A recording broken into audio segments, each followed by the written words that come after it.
I have Elizabeth Leiba. She is crushing it. She's an Ebony podcast host. She's been seen in New York Times, Forbes. She's a top voices creator with LinkedIn's very prominent program helping empower content creators. And she does a lot of work on what I call social justice advocacy. She's been featured in different things. She's actually launched the Black History and Culture Academy. And she has a lot of great things when it comes to the conversations of D&I and diversity and those kinds of subjects. And one of the things I wanted to talk to Elizabeth about was her views on the role that Star Trek has in where diversity is heading. And for those who know me, they know that I love Trek, all things Trek. And one of my favorite characters is played by Nichelle Nichols. She played Lieutenant Uhura. And this book, people can see the camera. This is a really good book called Beyond Uhura, where she talks about her journey. But there's a lot of things about her journey that I feel anyone, whether you are into Star Trek or you don't even know what Star Trek is, you should learn specifically about her journey and Star Trek as a whole. And I thought having this conversation with Liz would be really cool. We chatted offline and she is come out of the closet. She's a Trekkie herself. So no holds barred in this conversation. We go straight vulnerable, you know what I'm saying? There you go.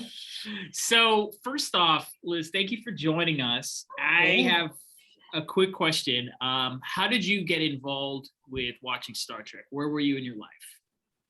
That's a great question. I grew up with all brothers. So I have two older brothers that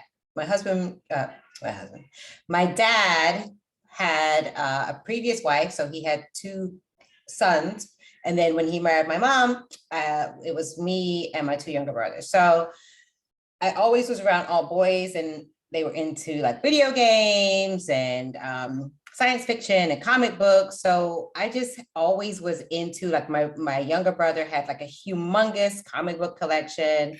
So people are usually shocked that I'm into comic books. I love like Marvel, I love DC equally, which is also sacrilege, but it is what it is. And science fiction was just a huge part of my life growing up. I had brothers, so they were, when Star Wars first came out, I remember watching it like we had a VHS tape. I think it was bootleg too. I grew up in UK, in London, and it was like, ooh, there's this brand new science fiction movie. This is like revolutionary. And it was like Star Wars. And we were looking at the bootleg. I think it was Betamax. It was like, not even VHS. It was just like the worst of the worst quality. And the same thing with Star Wars. I remember watching Star Wars on TV in London. It was like 4 channels. So when Star Trek came on, it was like everybody, even my parents even loved it. It was just like, it was like a family affair. We would all gather around the TV and we would zone in on watching Star Trek. It was like looking at Mr. Spock, looking at William Shatner, it's just like you would see these characters and these characters and how they evolved and how they presented. And of course, seeing Lieutenant Uhura, it was just like, wow, she's beautiful. And she's like on the deck and she's like with her earpiece and she's like hitting all the buttons. And as a little Black girl, I just remember thinking, oh my gosh, I admire her so much. Look how she's handling things. Look how she's telling Captain Kirk what to do. Like, she's letting him know what needs to be done. And it was something so empowering about watching a Black woman. There wasn't a lot of Black women represented on TV, and she really was one of the first, especially in such a prominent position. She wasn't a maid, she wasn't a housekeeper, she wasn't taking direction. She was telling him, even though he was like, hey, this is what we need to do. She's like, well, no, Captain, we can't do that because this is what's happening and we have to redirect. And he was like, okay, you know what to do, because she was running the deck. So yeah, my introduction to Star Trek came really, really young, and I was always just a fan of it, of the movies, of that whole genre, the whole concept of what Star Trek really meant. Nice. Yeah. I love that. We talked when we first talked offline, getting to know each other about this interview. You had said to me in a way that this was kind of serendipitous that I wanted to talk to you about Star Trek and its impact on humanity. Why was that?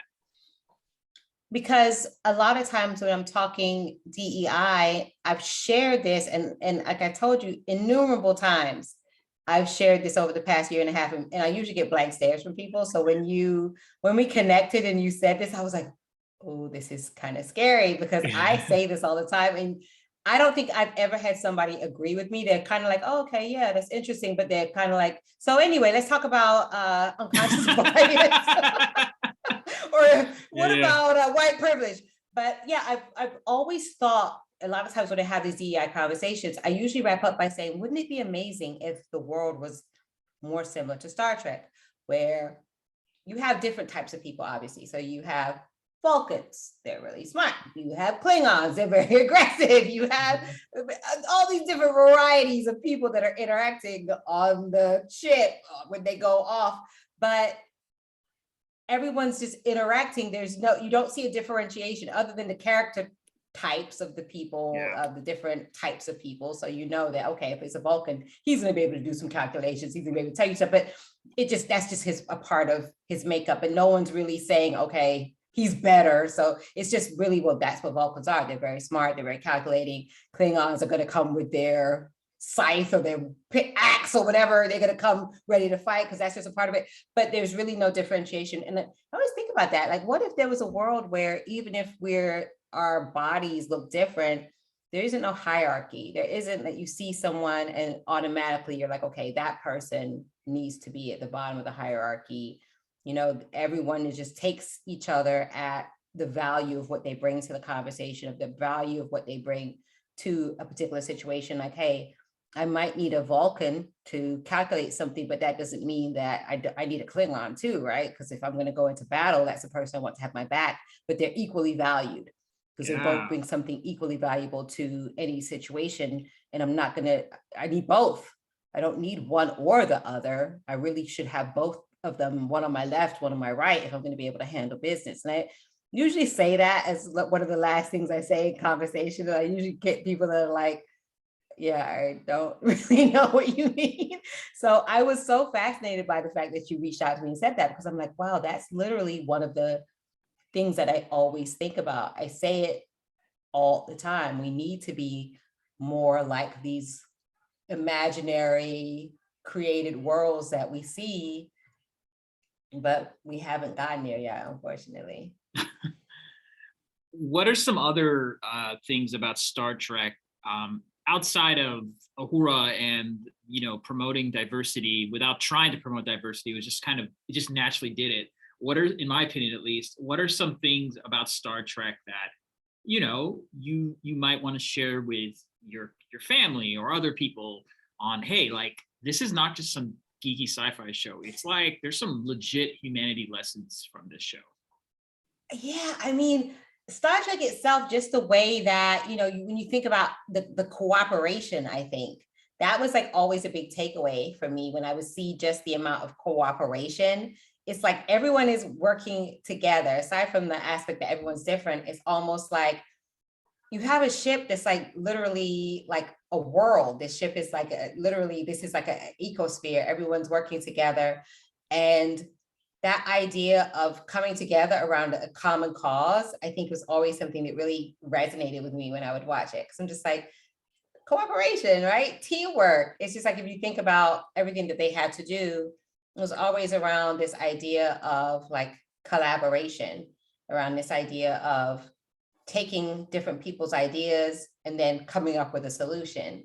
So I think as a young child, when I was looking at it, I mean, it teaches you a lot of life lessons. It teaches you about leadership. If you think about Captain Kirk, and he was like, if you think about even the business world, right? He was such a good leader. Yeah. Like, all leaders should watch Captain Kirk. That is your example of what a good leader is. Because he wasn't like a boss. He was more like, okay, what do you have to say about it? Okay, I'm gonna take that into consideration. He was coming up with solutions, but not like, he wasn't like being like a dictator, like, this is my way or the highway. It was like he really would listen and get a lot of perspectives. So there's the cooperation piece, that's that leadership piece, and that dynamic of, stronger together always resonates with me too. This idea of, if they would have to go to, they would have to transport down and maybe explore, something and some kind of territory. It's like, let's band together. There might be some aliens, there might be something out here that's dangerous. This idea of if we get together and we just band together, we're so much stronger if it's a bunch of us rather than everyone trying to tackle things by themselves. So I think there's so much to be said about this idea of looking at like how to solve problems, not by being just one track minded and focused on what your goals are, but what is collaboratively, how can we all succeed? What can we do to make things better? How can we be mindful about everybody's opinions and making sure we incorporate everybody's opinions into our decision-making process? I think that's why the show was so popular. It was just this idea of you can almost overcome everything if you can just work together as a team. One person can't fix, like Mr. Spock cannot fix this by himself. He's smart, but you need her, you need Captain Kirk, you need all these different pieces that come together. And if those pieces come together and everyone gets focused on solving this one problem, we can overcome that to the next episode. And then there's something else that needs to be solved. And then they were just solving problems. Every episode, there was something that needed to be overcome.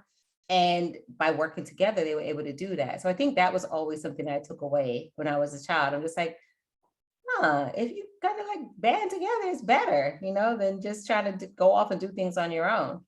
Yeah, I love that. No, I love that piece about teamwork and collaboration. Talking about your work, because you do some amazing work. I genuinely mean that. What are some tips that you give to, organizations and all that are trying to incorporate more teamwork and collaboration in the kind of the worlds that you reside in?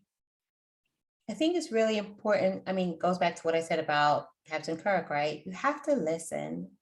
And I think maybe that comes naturally to me because I come from a journalism background. There's this idea that, it's better to listen a lot of the times than always wanting to be front and center, always wanting to talk, always wanting to push your agenda.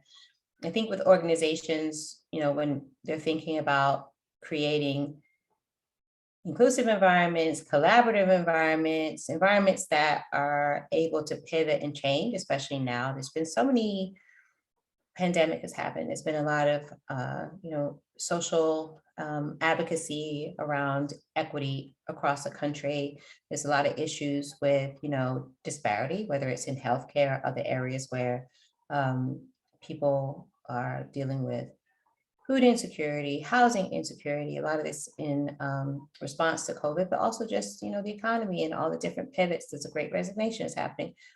And when we think about all those different dynamics, how do you learn to navigate those? I mean, if you don't know and you haven't experienced it yourself, the best way to be able to be responsive is to listen first, not act first. I think a lot of companies, they want to be proactive, they want to be on the cutting edge.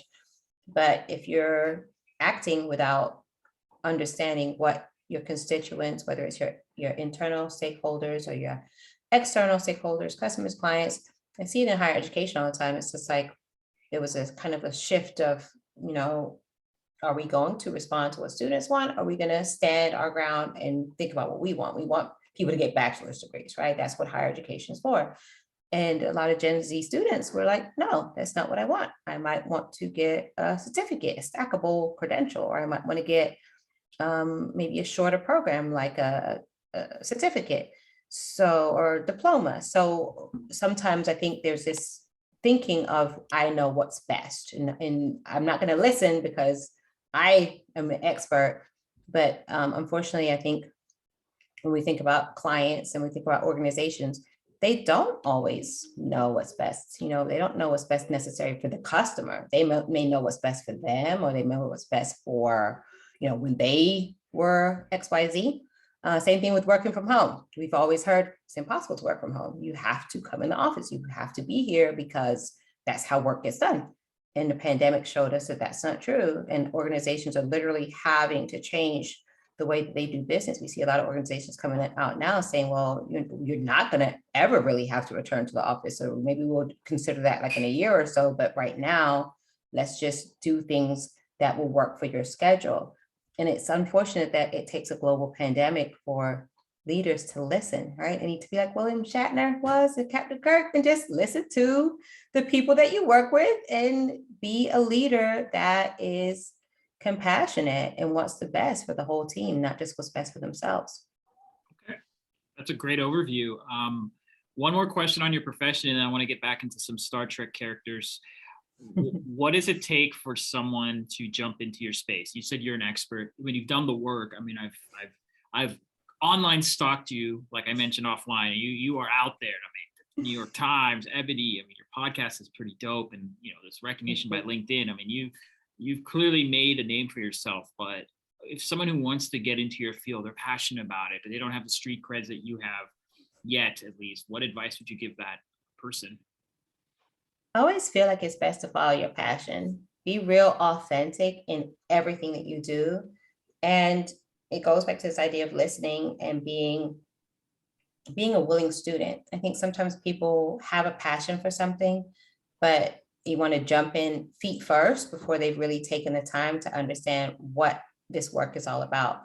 I always call myself a social justice warrior in the sense that being an advocate has been always something that I've been passionate about and believed in and wanted as a higher education professional. I've always advocated for students. And I think that's, if you're thinking about being a DEI practitioner, or you want to get into the space of racial equity and advocacy for marginalized or historically excluded folk, it's really important to be passionate about it, but also understand that it's kind of like a thankless job in a sense that it's almost like being a teacher, right? You're not necessarily going to see your student graduate, but you have to put that work in to help the student get to that next stage. So I think the same thing happens when I'm consulting with organizations or going to organizations and trying to help them get from point A to point B, having uncomfortable conversations, whatever it is. It's like, okay, you're not going to see the fruit or the reward of your labor that day. And I also think there's a certain amount of, for those that are going into the field, understanding that one thing that I started to think about last year was a lot of times people are going into spaces and you have to make sure that you're not doing more harm than good. You want to make sure that you're not really facilitating conversations that really just put a Band-Aid on a problem and don't actually lead to meaningful solutions. So I think the biggest thing I would say about people that are going into this space and want to be effective and push for meaningful change is to really make sure your heart is in the right place and make sure you understand that the work is challenging. It can be really stressful, but it can be really rewarding. It's just a matter of really making sure that you prepare yourself. Watch the people that are doing the good work, read as much as you can about it, be ready and willing to have challenging conversations. Know that some of these things will be uncomfortable. Know that you'll have backlash and you'll have people that are unwilling to change, and not everybody is willing to change. Just like anything else, sometimes in higher education, we see that every student's not going to pass your class. Every student's not going to graduate, so it's the same thing with this field. Not every organization is ready for change. You can, sometimes it's the old adage, right? You can lead a horse to water, but you can't make it drink. So I think there has to be that preparation for that. This is like, it's a marathon, not a sprint. And I think sometimes people go into it thinking, oh, I'm going to just do a couple uncomfortable conversations and bam, the organization, then DEI, and is going to save the day and everything's going to be perfect. And it just doesn't work that way. This is when we think about equity work on every level, this has been going on for quite a long time in our country's history. And it just takes people that are willing to push the envelope for change. I always use the words of my hero, John Lewis, beaten over the head on the bridge of Selma by mounted police, scarred for the rest of his life, paralyzed in one arm, served our country in US Congress. And he just said, if you see something, say something, do something. So I just encourage people that want to go into the field just to be prepared for that. It's literally the long haul of, he spent his whole life when he was arrested like at 20, right? So he spent his whole life majority of his life in Congress. And he had a smile on his face when he was arrested in his mugshot. People said, why are you smiling? He said, because I knew I was on the right side of history. Yeah. So just know if you're going into this, you're on the right side of history, but it's going to be hard work. So just get prepared for that. Okay. That's a I appreciate that mentorship advice for someone about sticking to their passions and pursuits. Very, very true. Going back to Star Trek, is there any other characters? It could be in additional series or the current, the old one that connected with you, and why? Oh my gosh, it's hard for me to even pick a favorite character. If I had to pick a favorite character other than her, I probably would pick Mr. Spock. You know what's funny? Before you say that, I'm going to tell you something. I have been geeking out on, I've been doing a lot of extra research on Mr. Spock. I'm moving aside to share with you something. In fact, my latest book I read is the autobiography of Mr. Spock. I highly recommend it. Okay. I have found that many women find Mr. Spock the most attractive man in the world. He's irresistible. Okay, I gotta understand this. I mean, as a straight guy, I'm just trying to understand this. I mean, I can see he's a good-looking man and he has a confidence in him, but I think of alpha male, I think of, Kirk or Picard, but Spock is like, oh my goodness. Tell me why, please. It's a really good question. I think I was always drawn to Mr. Spock because he's just so logical. Okay. There's something about that confidence and that not emotional, like Captain Kirk, like bang the counter, like, hey, we need to get this done, or and then like you said, the alpha male energy. I don't know. I wasn't necessarily drawn to that. I was drawn to like they asked him a question or something has to be done, and he's just very rational. Wouldn't get emotional, wouldn't get like flustered. It's just like, well, this is what needs to happen. This is what we need to do. This is going to be the outcome, and just pick what are we going to do next. And I think that rational side of me, I'm a, and this is going totally off track here, but I'm a firstborn.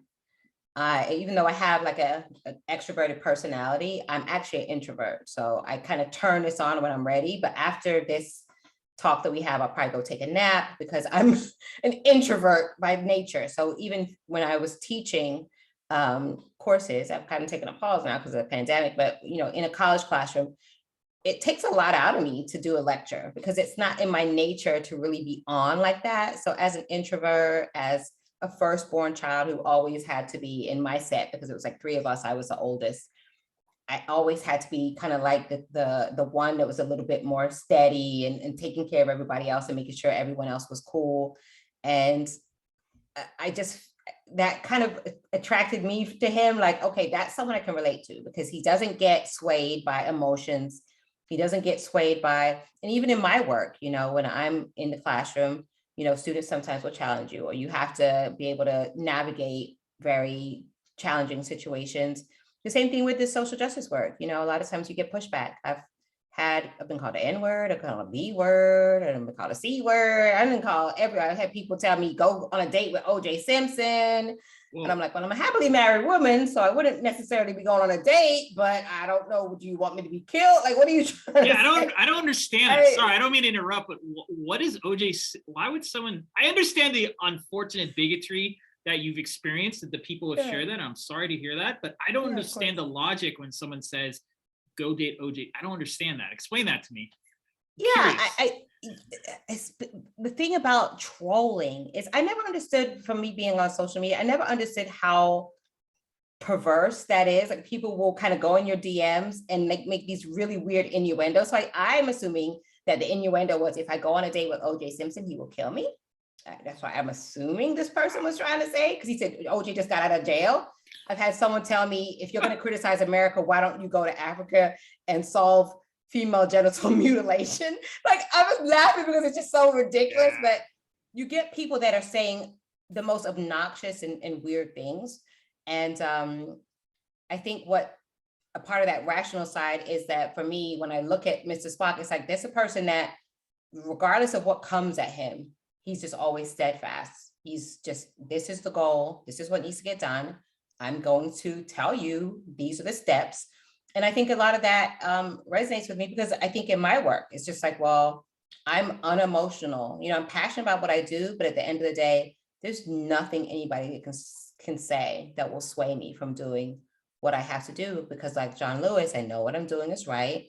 I've had hundreds probably of, threatening messages telling me that I need to stop what I'm doing, but it's not going to stop me because I'm here to do the work that I feel called to do, which is to champion social justice and equity. And I think sometimes people get that when they think about, oh, you're social justice, you only champion Black people. I'm a woman. I'm married. I present as heteronorm, but I spent a lot of my life kind of unpacking my sexual identity, which is actually bisexual in my identity, even though I'm married to a man. I have an invisible disability. I have all kinds of things that are pulling me in the direction where I know that there are people that are struggling because they feel marginalized. They feel like they don't belong. They feel like they have to apologize for who they are. They feel as though society doesn't accept them. They feel as though they are marginalized and that they're discriminated against. And what kind of person would I be if I let someone who's sliding into my DMs and saying something silly stop me? So to go back to Mr. Spock, that really resonates with me. Somebody that is just logical, they know it needs to be done, they understand the assignment, and they're just going to do it, regardless of the challenges, regardless of what happens. This is what we need to do. Now let's just get it done. I think another reason, in my opinion, why you connect with Mr. Spock, whether you know this or it's subconscious, is Mr. Spock grew up with a lot of people telling him that he's not pure, he's, you have a disability, or you have a disadvantage because, of his half human. Right. As much as I love the Vulcans, unfortunately, the old school Vulcans, there's some judgmental, just ultra conservative type minded people. And you see this in the later Star Trek movie, with Chris, the Chris Pine playing Kirk series where when he's about to get into the Vulcan Science Academy and they're like, it's amazing even with your disadvantage. And Spock's like, disadvantage? What? Disadvantage? Human. Exactly. And I'm like, what? How could you say that to this guy? He's right. It's just so, and I think how Spock, using what you just said, was so steadfast in saying, all right, you might think that, but I'm going to be crushing it. I'm going to be 10 steps ahead of you and just be the person who just outbeats everyone using logic, ration, and pursuing your work. So I feel you and him are kindred in that way. Yes, exactly. Kindred spirits, me and Mrs. Spock. I love that. Have you been watching Discovery at all? I have not been watching Discovery. Tell me about it. I actually think if Uhura had a child, it would be the character Burnham, Captain Burnham. She is a human who, I believe in her teens, was adopted by Spock's parents, and so she's technically the half or stepbrother or stepsister of Spock, but they treat her like just full on, hey, you're that's my sister. And she's an African American lady. And I would say that she takes Uhura's role, but to another level, because she gets to be a captain of a starship. So I would highly recommend you look into that. She's actually probably if I had to list the top 5 characters in Star Trek, and I would put her in the top 5. First. Yeah, she's a really good role. In fact, she's probably the best reason why I watch Discovery. Discovery has some pros and cons. It's like, new generation, so they try to make it all more hip and with the times. I tolerate it, but I love the role of her, and you might want to look into it just as a. I will. I'm all about it. I love all these different, iterations of the characters and how the show has evolved and just the characters have evolved. So yeah, I'm all about anything that has to do with that whole world, because I just feel like I connect with it so much. This whole idea of there's all these different intersecting characters. Really beautiful. Well, my last question for you is there any other tidbits from Star Trek that you'd want to share with humanity? For someone who doesn't know about Star Trek, but just on your experience, there's something like, you know what, we should take note of this. I mean, I think the part that always, when I was a kid, that really resonated with me, it was like da da da da da da da da. It's like that whole idea of just a brand new world, just sailing in as a ship and really conquering new worlds. I think a part of what really resonates with me is this idea of just the ability to have a new day, right? You're not limited. Like there's always a new planet. There's always a new galaxy, you know? It's just like everything is just like, you have the whole universe. And I think sometimes we get stuck in like a little silo. It's just like, this is how things have to be. And we get very one track minded. We get very like focal, like this is just the way things are. And I think what really just attracted me as a child was just like, there's so many universes out there. Yeah. There's so much opportunity. There's so many different types of people you can meet. There's so many different things that you can learn. And I think that would be my final thing to really take away from it. This idea of you can constantly be learning. You can constantly be growing. You can constantly be meeting new types of people. You can constantly just be taking on new challenges. You can constantly just find new ways and perspectives of looking at the way that you do things. Things don't have to be the way that they are, right? We could totally change the paradigm of the way things are, and things can be totally different if we just can change the way that we perceive the world. So yeah, I think that would be my takeaway. Just like, it's always a new universe. It's always something new that we can gain from each other, and we can gain from just changing our perspective of how we view things. Well, thank you again for doing this. I sincerely appreciate it. Before we end this interview, where can people find you if they want to reach out to you? What is your socials or sites or anything like that? Yeah, I mean, the easiest way to find me is on LinkedIn, because that's the platform that I'm usually on. So people can connect with me, reach out, connect, follow me. Obviously, I have Black History and Culture Academy, which is at www.blackhistorycultureacademy.com. So people that want to learn more about Black history and culture, they can log into that site, and I have like a bunch of classes where people can sign up subscription style, like Netflix style, and just learn about Black history and culture. And then obviously the new venture for me is the Ebony podcast. So that's at ebonypodcastnetwork.com, where I interview movers and shakers in the Black community and highlight and amplify Black voices. So they can always connect with me there as well. Cool. All right, let me turn this off.